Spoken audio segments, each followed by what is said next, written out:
What's up, guys? It is that time again. We're going to do a top 10 horror movies of the year, but we're going to do part 2 because I just released the other one last night. So anyway, let's get into it.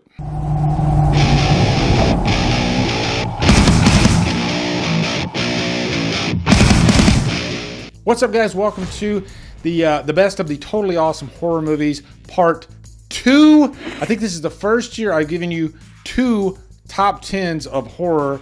So I gave you 13 in the first video. I got 12 more great movies. That's why I said 2 of them, because all these movies are great. Thank you all for getting in the comments on the first video. I saw a lot of mentions of movies that are probably going to be on this list, in your list. So we all love movies, right? We all love horror. Let's do this. Let's jump into number 12 right now.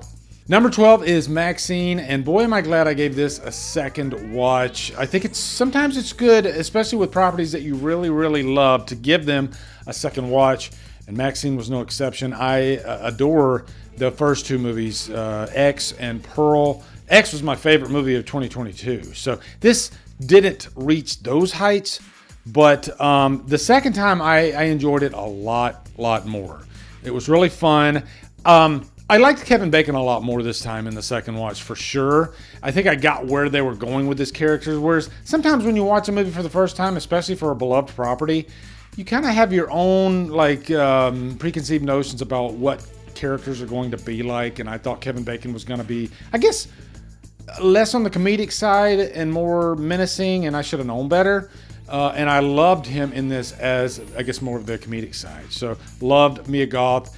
This I'm so glad I gave it a second watch. Love the 80s vibe of the movie, feeling like a tried and true gritty 80s slasher. It's a perfect trilogy as far as I'm concerned. Number 11, In a Violent Nature. I think the gimmick for this movie is very effective, and I don't think we'll ever see another movie like this, taking more or less a cheeseburger type property like Friday the 13th, and let's pump some class into it. That's the best way I can describe In a Violent Nature, because it's pretty much, it feels like an A24 Jason type movie. And the gimmick is you get to just kind of be, not really as POV because you're behind him. So you are a POV watching the killer throughout most of the movie, okay? I don't think it finishes strong, but overall, I still enjoyed that feeling of dread, as the movie moves along. Number 10, Don't Move. Another Netflix movie for this countdown that I thought was really effective. Netflix likes these kind of single location or just really simple premise type horror movie, and that's exactly what this is, putting a victim in, I guess, a catatonic state because she's injected with this serum. And she had, the clock's ticking. It's only going to last for, I think, like an hour. So it's once it's injected and then once it wears off. So the movie, it kind of writes itself based on its own timeline. And I was really rooting for the heroine in this movie as well. Having to think on your feet and you can't move. And I think they did it. I think they made this pretty gripping. Number 9 is Woman of the Hour, and I misspoke. For some reason, I was thinking Woman of the Hour was on the previous list, but I guess it wasn't. It's on this list, and I loved it. I like taking the idea of a serial killer movie, and let's focus more on the actual victims. And they had a few of the female victims in this movie, but sure, you still get to see the actual serial killer. You get enough of him to know what's going on. And also just the idea that this really happened. This was the dating game thing, which I think we've all kind of heard in passing, through the years, and then you kind of forget about it, and then boom, they're going to make a movie about it, and immediately you want to watch it because that's just an irresistible idea to cover. Can you believe this guy actually was able to get on the dating game? Hell, I would even like to see a movie of how in the hell he was able to do that. And I think the answer would be it was the time frame, the 70s, when we didn't have social media and all this stuff. Today, would that ever happen? Probably not. But also, big kudos to Anna Kendrick on directing this and doing a fantastic job. Number 8 is Infested. This is one of 2 spider movies, but both have extremely different tones. You'll see the other movie later because I have like 3 more lists to give you. But I think this movie was really kind of your adrenaline rush of a spider movie, and there are literally thousands of spiders in this movie. Obviously, most of them are going to be CGI, if not all of them, but somehow they sell it. You forget that it's CGI. I think you buy the CGI because of the characters and the performances and how they are completely flipping the shit throughout this movie. And there's this one scene with this corridor, and you just see all these spider webs, and it really just gives me the heebie-jeebies. Number 7, Speak No Evil.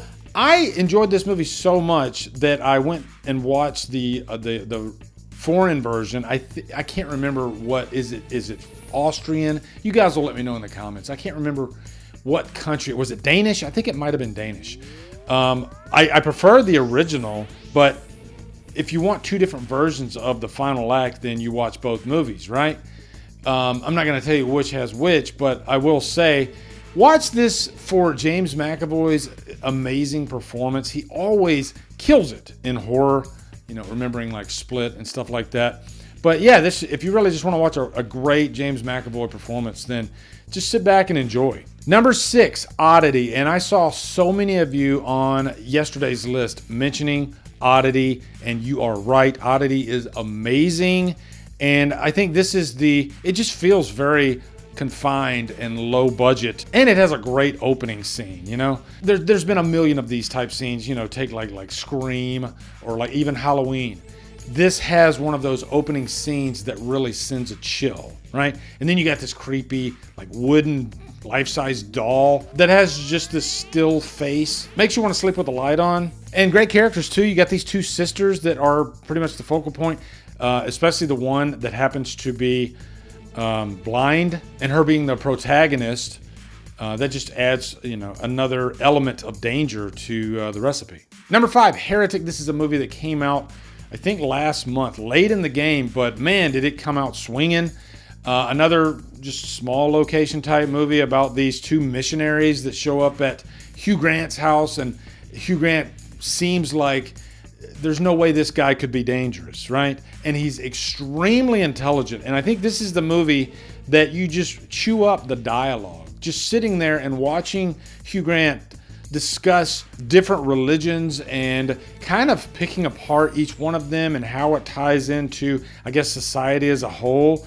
And at times, you almost feel like, damn, this doesn't even have to be a horror movie. I'm actually just really interested in what he's saying. But I think that shroud of horror that kind of envelopes the whole thing kind of gives the movie an edge. Great script too, by the way. I love the two protagonists and how they're set up as different types of characters. One of them's more cultured, I guess, with the world, and the other one, she kind of comes off as a dingbat. But because of the great writing in this, they've fleshed those characters out and find out, you know, how they respond when they are, you know, pressed against the fire. Number 4, Smile 2.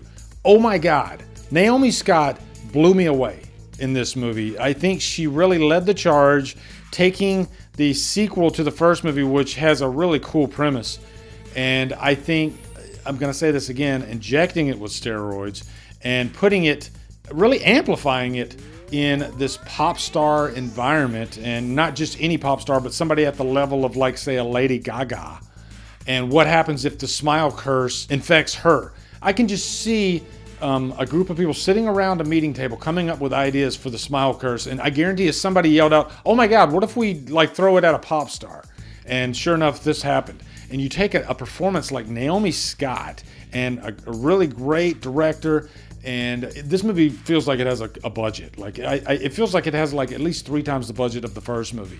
And it really works. It still is grounded. It's actually pretty freaky and scary. And they're able to pull out a performance out of Naomi Scott that is just mind-blowing.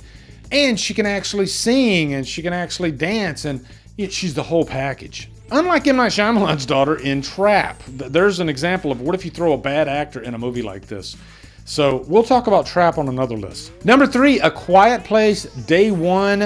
I loved the first 2 movies. I watched them again right before watching Day One, and I think this third movie is just as strong and as effective, and it's different enough because it's really a prequel showing how this whole thing got started. It was able to do it in a way where we're still kind of small scale and focusing on two characters, Joseph Quinn and Lupita Nyong'o. They both are just incredible in this, and there's some really emotional scenes in this movie too, you know, dealing with I guess it's kind of the end of the world, right? I think each one of these A Quiet Place movies works because they always introduce a little bit more to the lore without getting too ambitious. You know, just ambitious enough, but staying focused on great character work. That's why these movies work so well. Number 2, Cuckoo. Another batshit crazy type of movie. And I didn't talk about it enough in my review for this, but Dan Stevens, man, he blew me away. You would not expect him to pull off a performance like he does in Cuckoo. Sort of comparing him to like what Nicolas Cage did in Longlegs, even though that's a completely different character. But I like that this movie really just kept me guessing too. Like I never knew where it was gonna go. And it's one of those movies by the studio Neon that also brought us Longlegs. And I think Neon's really stepping up their game. They've been around for like 8 years now. I think if they keep going the way they're going to be like right there neck and neck with A24. But they still have a distinct flavor to them that sets them apart. But also there is let's call it an entity in this movie. And I think they did a great job with the trailer of not really divulging too much. But there's just some imagery in here that is extremely uncomfortable to watch. And number 1, Abigail. You thought I'd forget, didn't you? Radio Silence, they're back again. They got Melissa Barrera in their back pocket. They got Dan Stevens. I think this has a great cast. I think it has a great idea with a young child vampire. What was so fun about this was you never knew when she was going to, I guess, vamp out.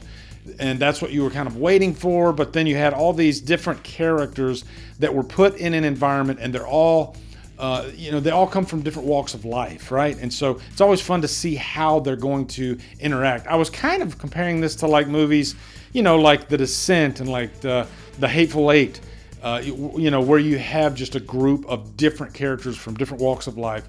It's like a character stew and what's going to come out of it.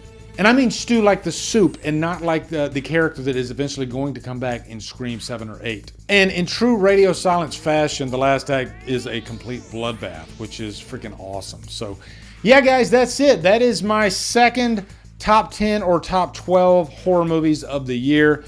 And kind of proof of how great of a year 2024 was.